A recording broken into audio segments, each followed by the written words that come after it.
భారతదేశంతో డైరెక్ట్ వార్‌కి ప్రయత్నించింది China. Confrontation అంటే గొడవకి దిగింది. డోక్లాం దగ్గర జరిగింది. ఆ తర్వాత గాల్వన్ లోయ దగ్గర జరిగింది.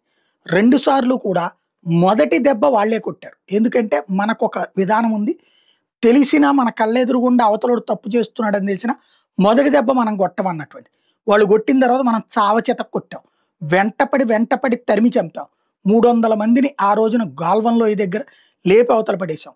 డోక్లాం దగ్గర ఒట్టి చేతులతో వెనక్కి తరిమేసాం. ఇది ఆ 2 సంఘటనలు చోటు చేసుకుంది. ఇప్పుడు సరిహద్దులలో ఇక భారత సెక్యూరిటీ భారత సైన్యం కళ్ళబడకుండా నిఘా వేయటం కోసం అంటూ కొత్త అడుగులు వేసుకొచ్చారు. ప్రత్యక్ష సైనికులు కాకుండా బోర్డర్స్‌లో చైనీస్ స్పై రోబోట్లు పెడుతున్నారు. అవి చిన్నపాటి పక్షుల్లాగా ఉంటాయి. మామూలుగా తిరుగుతున్న మిగతా పక్షుల తరహాలోనే ఉంటాయి. తీరా చూస్తే అవి కాస్త మన పరిస్థితుల్ని అబ్జర్వ్ చేస్తుంటాయి.